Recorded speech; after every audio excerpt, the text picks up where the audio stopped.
नमस्कार, मैं भंवरो फूल पातळी चैनल पर आपको गणवान स्वागत है। बतलावन रही इन कड़ी में आज आप मिलचा मनीराम जी देवरोड से। जी मनीराम जी, आप लोगों चैनल पर गणवान स्वागत है और आपके बारे में जानना है, आप बताओ। जय भीम, नमो बुद्धाय भंवर जी। आपको जी। और आपके चैनल का मैं बहुत तहे दिल से स्वागत करता हूं कि आप मेरे पास आए हैं और मेरे से वार्ता कर रहे हैं। जी, पहले तो थारे बचपन के बारे में, शिक्षा के बारे में बताओ, शिक्षा दीक्षा के बारे में। मैं भंवर जी बहुत, मेरा जन्म 2012 संवत 2012 कार्तिक एकम गोवर्धन के दिन का जन्म है। 2012 में 1955 14 नवंबर 1955 का मेरा जन्म है। मैं एक किसान साधारण परिवार में बहुत जन्मा हूँ और मेरे माता पिता दोनों ही अनपढ़ थे, पर दोनों बहुत मेहनती और हम बुनकर समाज जी हैं।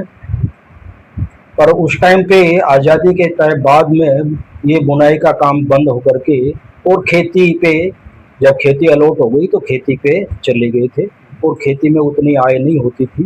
फिर भी उन्होंने मुझे अनपढ़ होते हुए भी। मारो शुभ नाम? मेरो नाम पिताजी को? मेरे पिताजी धूड़ाराम जी और माताजी श्रीमती फूला देवी जो है, और माताजी तो 2021 में परिनिर्वाण हुआ है और पिताजी मेरे आज भी 95 साल की उम्र में। आप कितना भाई हो? हम 3 भाई और 3 बहन थे। एक बहन एक्सपायर हो गई, अभी तीनों भाई हैं और तीनों भाई हायर एजुकेटेड हैं। एक मैं AA B.Ed LLB। उस बीच वाला भाई है जो जयपुर में भारत सरकार में सेवारत था और अभी रिटायर हुआ है। वो मेरे से 10-11 साल छोटा था। और उससे छोटा है प्यारा सिंह, वो भी AA B.Ed है। वो बीकानेर रहता है, वो जयपुर रहता है। तो हम तीनों बहनें हैं। तीनों बहनें तो पढ़ी लिखी नहीं है, पर हम तीनों भाई बहुत हायर एजुकेटेड है। सबके पास एक्स्ट्रा एजुकेशन। शिक्षा कहाँ से ली थी? शुरुआत तो हमारी कहाँ से ही? और मेरी शिक्षा, प्रारंभिक शिक्षा देवरोड जी, 6ठी से 8वीं तक नरड़, 9वीं 10वीं 11वीं चिड़ावा और Dalmia Chirawa senior secondary school. अच्छा, चिड़ावा सेकेंडरी, डालमिया नहीं, सेकेंडरी स्कूल होती थी जो कॉलेज की। तो 9वीं 10वीं सेकेंडरी स्कूल से चिड़ावा और PUC चिड़ावा कॉलेज चिड़ावा से। और उसके बाद में 1974 में आर्मी में चला गया। अच्छा, सेना में? सेना, एक सैनिक के तौर पर? सैनिक के तौर पर। तो एक राष्ट्र में सैनिक के तौर पर कितनी सेवा दी आप? क्या साल तक? 16.5 वर्ष सेना में सर्विस करके और मैं 1990 1 अप्रैल 1990 को सेवानिवृत्त होकर के पेंशन लेकर के और यहाँ आ गया। आने के बाद मैंने RS की तैयारी करी और बाकी सर्विसेज की भी तैयारी करी। और मैं सबसे पहले जयपुर में, बाल मंदिर जयपुर में, जब मुझे प्राइवेट STC थी तो उसके अंदर लेक्चरर लगा। और 90 में 1 अप्रैल से लेकर के और 91 जुलाई तक उसमें एज ए लेक्चरर काम किया। 91 में मैं अक्टूबर 91 में कस्टम एंड एक्साइज में, कस्टम में रामगढ़, जैसलमेर रामगढ़ में मेरी एज ए पोस्टिंग हो गई। और मैं वहाँ 1 साल तक रामगढ़ रहा, रामगढ़ में। और वहाँ रहते हुए भी मेरा चयन फर्स्ट ग्रेड कचेरी में, मैंने इंटरव्यू दिया था तो मेरा फर्स्ट ग्रेड लेक्चरर के लिए कचेरी में भी पॉलिटिकल साइंस के लेक्चरर में हो गया था, पर वो मैंने रिजाइन कर दिया। उसके बाद मेरा CBI फर्स्ट ग्रेड में अपॉइंटमेंट हुआ तो मैंने वहाँ मेरा कॉल लेटर, मैं उस टाइम जयपुर था तो नहीं हो। CBI central bank of India? CBI central bureau of investigation. अच्छा, गुप्त रिपोर्ट के बाद अच्छा, बड़ा अनुभव था। वहाँ मैंने ज्वाइन नहीं किया, पर अच्छा, join सिलेक्शन नहीं। हो गया। अच्छा, इस तरह से वो कॉल लेटर घर पे पड़ा रहा और मैं टाइम पे नहीं पहुंच पाया। इस प्रकार से एएसआई में मेरा सिलेक्शन हुआ और मैंने आर्मी की बेल्ट की सर्विस थी, इसलिए एएसआई को भी मैंने अप्लाई कर लिया। फोरगो करके, और उसके बाद में आरपीएससी से दूसरे चांस में मेरा असिस्टेंट डायरेक्टर ऑफ इंडस्ट्रीज में 1993 के बैच से 1996 मुझे 7 अगस्त 1996 को एज ए असिस्टेंट डायरेक्टर मैंने ज्वाइन करी जोधपुर में। और ये राजस्थान प्रशासनिक सेवा का राजस्थान सहायक निदेशक उद्योग सहायक निदेशक उद्योग के रूप में, और मैं रिटायर हुआ तो संयुक्त निदेशक उद्योग से रिटायर हुआ। 2016 में मैं रिटायर हो गया, अगस्त 2016 में रिटायर होकर के, रिटायर के बाद मैं सामाजिक जीवन जी। तो उद्योग निदेशालय में थे काम करियो और आपनो देश प्राय बेरोजगारी से जूझ तो रहे, तो हर समय के आया होगा बेरोजगार ले कि किन किन कहने रोजगार उपलब्ध कराया, कोई के तरीके से, कोई लोन की प्रक्रिया, कोई और प्रक्रिया। समर्थ भारत बढ़ाने के लिए उद्योग मंत्रालय खोले है ना? उद्योग मंत्रालय में हम बच्चों को पहले सीयू हुआ करती थी। अच्छा, उसके बाद प्रधानमंत्री रोजगार योजना आई। उसके बाद प्रधानमंत्री रोज सृजन कार्यक्रम आया, तो हम लोग 10 लाख रुपए तक की 2016 तक 50,000 से लेकर 10 लाख तक का लोन कोलेटरल फ्री उद्योगों के लिए, उद्योग सेवा और व्यवसाय, उद्योग और सेवा व्यवसाय सभी के लिए।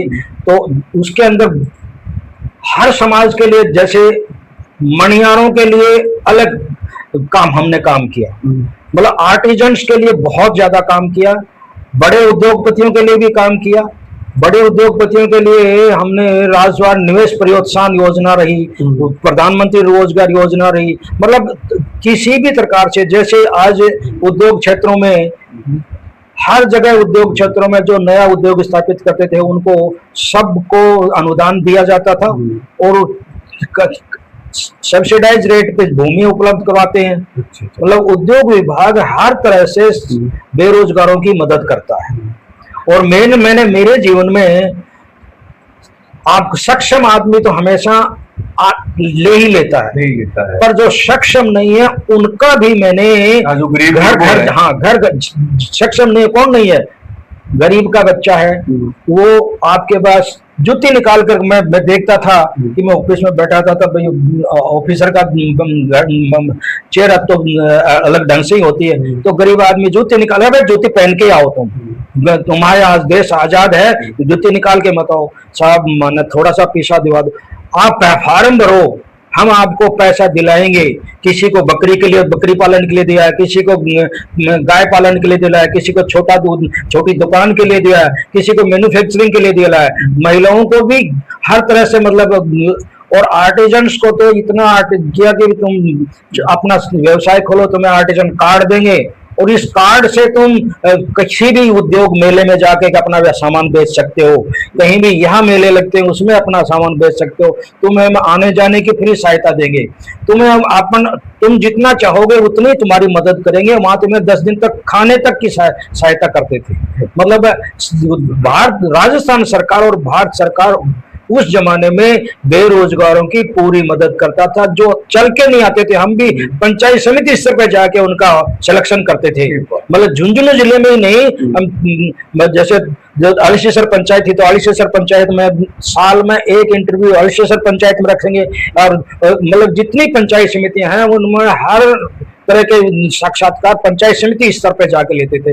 पंचायत समिति स्तर पे हम कैंप लगाते थे कि तुम आओ, तुम्हारे फार्म भरते हैं, तुम्हें हम रोजगार देंगे, तुम्हें हम पैसा दिलाएंगे, मतलब हर तरह की मदद हम उनकी उद्योग विभाग में रह के करते थे। तो कोई याद आ जो एकदम गरीब और फायदा उठा के तो आपको जिंदगी सफल बना ली? आज एक मैं छोटा सा उदाहरण बताऊं।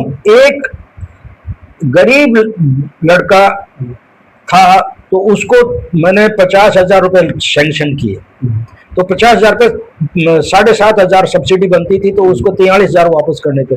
बैंक वाले ने उसको 40,000 रुपया दिया, पर उस लड़के ने उस 40,000 को अपने काम में लिया, छोटा खोखा खोला किराने की दुकान के रूप में, और उस खोखे में 30,000 का सामान रखवाया उसको, और 10,000 में वो खोखार वो सारी चीज कंटेनर वगैरह लेकर के आया। आज उस लड़के के पास आज के दिन मतलब आटा चक्की है, पहले वो टैक्सी लाया, आज उसके पास बोलेरो है, और बोलेरो के साथ आटा चक्की है, और आज उसका स्टोर इतना बड़ा है कि उसकी मैसेज उसको स्टोर को संभालती है, वो दूसरी जगह जा करके सवारियां का काम करता है, और आटा चक्की का काम रात को एक लड़का और रखा हुआ है, वो आटा चक्की चलाता है। मतलब उस गांव में उसने अपना इस तरह से, मेरे कई ऐसे ऐसे उदाहरण हैं जिन्होंने छोटी पूंजी को बर्बाद नहीं किया, वो आज बहुत अच्छी जगह है, और उसके पास कुछ नहीं था।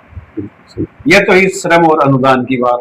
अब आप वैचारिक धरातल पर बात करा तो विचार वो जो प्रोग्रेस है वो थारो कठोर से कठोर शुरुआत हुई, जब वो राजनीतिक भी हो सके, वो धार्मिक भी हो सके, या वो सामाजिक भी हो सके, मिलते का पाओ। मैं राजनीति विज्ञान का एमए इन पॉलिटिकल साइंस हूँ जी जी तो मैंने सारे थिंकर पढ़े हैं जी, चाहे वो अरस्तु है, चाहे प्लेटो है, चाहे रूसो है, चाहे गांधी है, चाहे जितने भी हमारे थिंकर हैं उन सबको मैंने पढ़ा है। और उन थिंकर्स में लास्ट में मैंने सारी क्रांतियां, फ्रांस की क्रांति पढ़ी, अमेरिका की क्रांति पढ़ी, उसके बाद रूस की क्रांति पढ़ी, चीन की क्रांति पढ़ी, और उनमें और हमारे यहाँ में तो मेरा हमेशा से समाजवाद पे ही फोकस रहा है। और दूसरा, मैं जिसकी वजह से मुझे ये इतने नौकरियां और इतने ये मिले, वो उसको मैं हैंड 100% फॉलो करता हूँ, वो है मेरे बाबा साहिब जी। और बाबा साहिब से ज्यादा मैं फॉलो के साथ से, क्योंकि उन्होंने 3 गुरु माने हैं। फूले को गुरु माना है, कबीर जी को गुरु माना है, और एक उनका जो प्रोफेसर जिन्होंने उनको पढ़ाया, जिसका अंबेडकर नाम दिया है, तो उन्होंने 3 को गुरु माना है। तो मैं मेरा आध्यात्मिक गुरु तो रविदास को मानता हूँ कि उन्होंने ये सब समता जो है इसको हटाया है।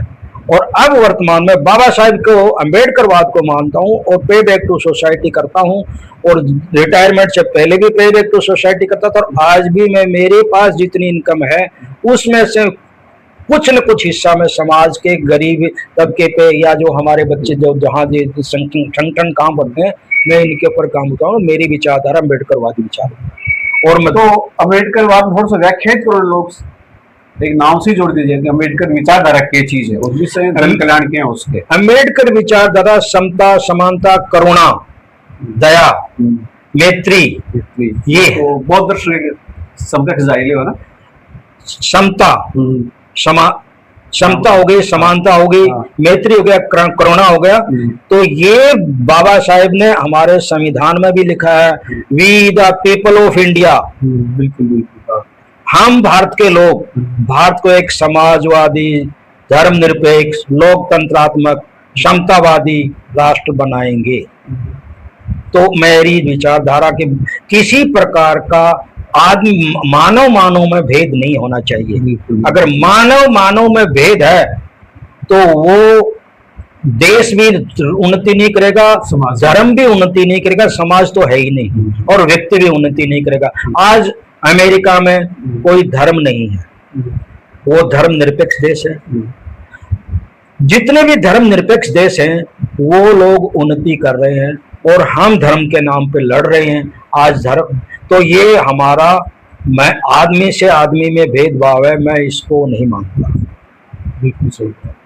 और जब तक मैं अबोध था तब तक मैंने पूरी जगह घुमा हूँ। हिंदुइज्म के, मेरा कोई हिंदुइज्म से विरोध नहीं है, विरोध तो होना भी नीचे बना, मेरा किसी कमी आमा की हाँ विस्तारण होना चाहिए। मेरा ब्राह्मणिज्म से विरोध है, बिल्कुल। अम्बेडकरवाद को मानता हूँ, और हिंदुइज्म, क्योंकि हिंदुइज्म में रीतियों में कोई विरोध नहीं है, पर जो मनोवाद से विरोध है।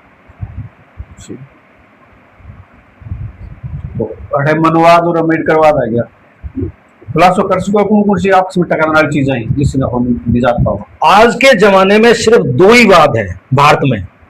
अगर मनोवादी किसी से डरता है वो अम्बेडकरवाद से डरता है। ये बात तो सही। आज किसी को मनुवाद को किसी से खतरा नहीं है, अंबेडकरवाद से खतरा। और अंबेडकरवाद जब तक जिंदा है तब तक मनुवाद नहीं आएगा।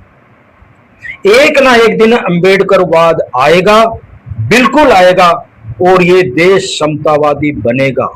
ये जो वर्तमान में जो चल रहा है वो बिल्कुल गलत है।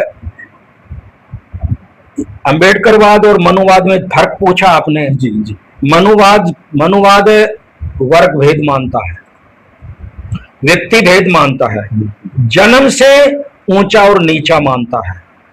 जन्म से ऊंचा और नीचा मनुवाद मानता है। अंबेडकरवाद सबको समान मानता है, बिल्कुल। शिक्षा का सबको समान। आज अगर भारत में महिलाओं की स्थिति सुधरी है तो अंबेडकरवाद के वजह से सुधरी है। महिलाएं और शूद्र बिल्कुल बराबर हैं मनुवाद में, पर अंबेडकरवाद में चाहे वो महिला हो, चाहे शूद्र हो, चाहे सवर्ण हो, सब बराबर है। तो अंबेडकरवाद अपने आप में दुनिया उसको मानती है, सारे देश उसको मानते हैं। और हमारा प्राइम मिनिस्टर विदेश जाता है, मैं बुद्ध की मूर्ति लेके जाता है उनको देने के लिए कि मैं बुद्ध की धरती से आया हूं, मुझे युद्ध नहीं चाहिए, बुद्ध चाहिए, मैं बुद्ध की धरती से आया हूं। लेकिन हटा के तो फिर मैं भूल जाऊँ अपने बात में। वो उनका करना है। वो यहाँ आके बोलते हैं, वो उसकी गलती नहीं है, वो प्राइम मिनिस्टर की गलती नहीं है। जिसने उसको प्राइम मिनिस्टर बनाया है वो उसके अंदर जो चाबी भरते हैं उसके अनुसार चलता है, वो उसकी कोई गलती नहीं है। प्राइम मिनिस्टर अपने आप में मैन है और वो लालच है कि मैं कुर्सी पे बैठा हूं। अगर वो कुर्सी से उतर जाएगा तो वो भी मनुवाद का विरोध करेगा। तो साहब बहुत बढ़िया बात लगी आपको बतलाने से। कुछ एक बात थे बताना चाहो, मैं पूछना भूल जाऊं या लोगों ने क्या संदेश देना चाहूँ। अगर आप अंबेडकरवादी हैं तो आपको प्रबुद्ध भारत बनाना पड़ेगा। प्रबुद्ध भारत बनाने के लिए आपको बुद्धमय भारत बनाना पड़ेगा। और बुद्धमय भारत बनाने के लिए आप अंबेडकरवादी तभी बन सकते हैं जब आप प्रबुद्ध भारत बनाएंगे। और मैं अबोध से बोध बनूं, अबोध से बोध नहीं, प्रबुद्ध भारत। प्रबुद्ध भारत बाबा साहेब ने भी एक ही बात कही थी कि बुद्धमय भारत होगा, प्रबुद्ध भारत होगा। प्रबुद्ध का मतलब है जिसके पास ज्ञान है, जिसके पास विज्ञान है। बुद्ध दुनिया में अगर कोई पहला वैज्ञानिक हुआ है वो बुद्ध हुआ है। बुद्ध ने ये कहा कि जो मैंने कह दिया वो सत्य नहीं है। तुम्हें जब वो सत्य लगे विज्ञान की कसौटी में तभी उस चीज को मानना। मैं जो कहता हूं या तुम्हें जो लगता है कि ये शास्त्रों में लिखा है तो मैं इसको मानूं, नहीं। तुम्हें ये लगता है कि ये चीज मेरे सीनियर ने कही है या मेरे माता पिता ने कही या पंडित जी ने कही है या मेरे बंते जी ने कही है, उसको मत मानिए। आप उसको तब मानिए जब आपकी कसौटी पे सही उतरे। तो इसलिए बुद्ध दुनिया का पहला वैज्ञानिक। उसने कभी नहीं कहा कि मैं आज कर रहा हूं वो कल परिस्थितिवश बदल सकती है। उस टाइम पैदल जैसे 4 महीने के लिए कहा था कि आप वर्षावास करेंगे, पर अब अगर हमारे भंते जो हैं वो वर्षावास करते हैं तो गलत बात है। क्योंकि अब साधन हो गए, आपके पास गाड़ी है, आपके पास स्कूटर है। उस टाइम पैदल चलना पड़ता था, पैदल चलने के लिए रास्ते नहीं होते थे, तो आपको वर्षावास करना पड़ता था। बुद्ध ने यह भी कहा कि आप संग में रहेंगे तो सब कुछ होगा। संग अगर बिखरेंगे तो कुछ नहीं होगा। तो संग और संग के नियम उन्होंने गृहस्थों के लिए नानक बनाए। सन्यासी के लिए सिर्फ 7 चीज रखने के लिए इजाजत दी थी। भिक्षा पात्र, 2 जोड़ी कपड़े, 2 जोड़ी कपड़े, भिक्षा पात्र, 1 चप्पल, 1 उस्तरा और 1 सुई। इस तरह से 7 चीजें ही भिक्षु अपने पास रख सकता है। तो ये भिक्षु के नियम थे। गृहस्थ सब कुछ रख सकता है, गृहस्थ को पैसा कमाने के लिए भी मना नहीं किया। तो बुद्धिज्म हर तरह से मध्यम मार्ग है। मध्यम मार्ग।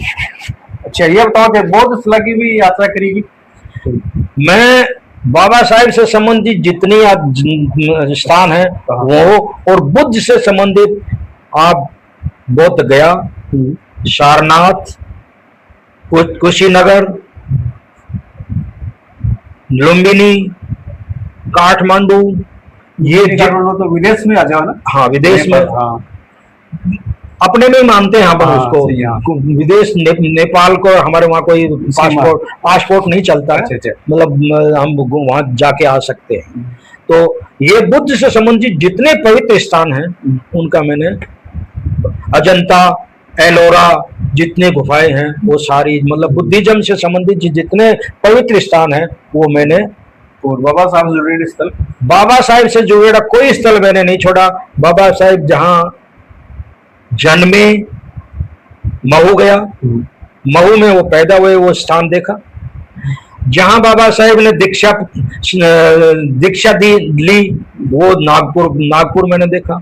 जहां बाबा साहेब का तपना हुई वो मुंबई राजगृह उनका घर। उसके बाद जहां उन्होंने ये बड़ोदरा जहां संकल्प भूमि में गया, और दिल्ली का जहां उन्होंने अंतिम सांस ली वो स्थान भी अभी उसको बहुत बड़ा बना दिया गया। तो मतलब बाबा साहेब से संबंधित और बाबा साहेब से के द्वारा लिखी गई करीब पुस्तकें मैं मेरे पास रखता हूँ। तो ये तो मेरा बाबा साहेब और बुद्धिज्म के दोनों में, और हिंदुइज्म में मैं पूरे मंदिरों में पहले घूमा हूँ। उसी तरह से सिखिज्म के पूरे धार्मिक स्थल मैंने देखे हैं। अब मैंने मेरा व्यक्तिगत परिवार में बताता हूँ। मैं 3 बच्चे हैं मेरे, 2 बेटियां हैं, 1 बेटा है। दोनों बेटियां डॉक्टर हैं, बेटा भी डॉक्टर है। नाम मांगो। बड़ी बेटी डॉक्टर सुचित्रा नारायण, जो वर्तमान में medical college, Ajmer medical college में गायनी की एसोसिएट प्रोफेसर है। छोटी बेटी डॉक्टर प्रीति, जो बीकानेर मेडिकल कॉलेज में, हाँ बीकानेर मेडिकल कॉलेज में गायनी की एसोसिएट प्रोफेसर है कॉलेज में।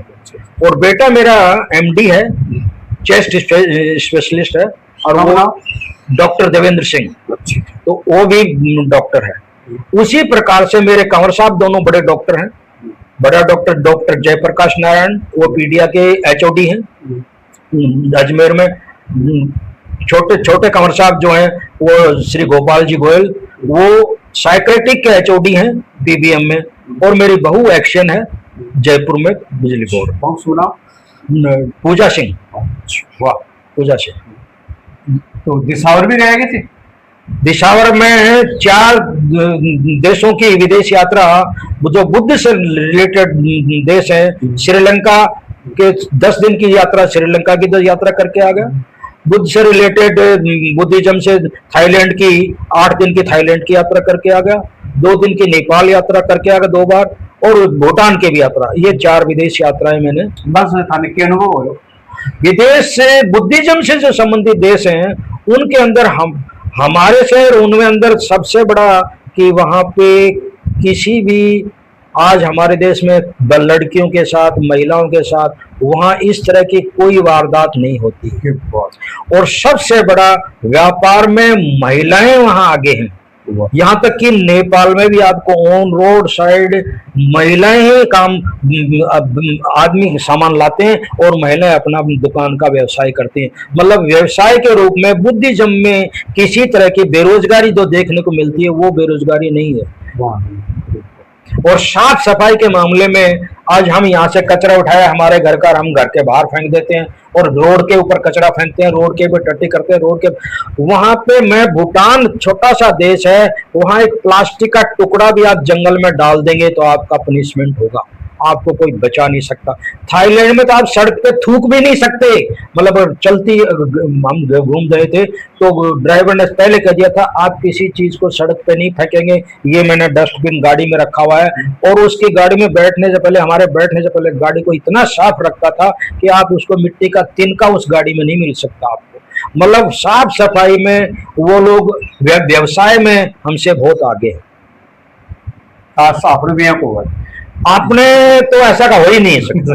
अपने तो मतलब अपने देश में जो ये रोज गाड़ी गाड़ी में उन्होंने ठान लिया है कि हम देश को स्वच्छ बनाएंगे, मतलब उल्टी का असोच बना रहे हैं।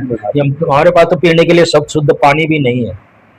थाईलैंड में तो आप बाहर पानी नहीं पी सकते, बोतल का पानी पिएंगे। वो बोतल फ्री, और पेट्रोल पंप पे आप पेट्रोल डलाते हो तो पेट्रोल पंप वाला 6 पानी की बोतल देता है आपको।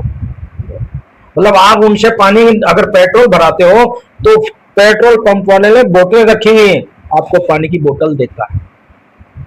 अपने यहाँ तो होटलों में पानी खरीद के पीना पड़ रहा है। पहले तो कम से कम जग से पानी तो मिल जाता था, अब आपको खाना मिल जाएगा पर पानी नहीं देंगे वो। तो यह मनीराम जी देवरोड सेवानिवृत्त संयुक्त निदेशक के तौर पर आज से बतलावन करी बहुत अच्छी लगी। बातों को कोई नमेड़ को नहीं, लेकिन एक सीमा है और उम्मीद करा कि अगली केड़ी कदे न कदे घूम फिर की मन नवी दिन बाद फिर आने की वार्ता कराना। नमस्कार। नमस्कार।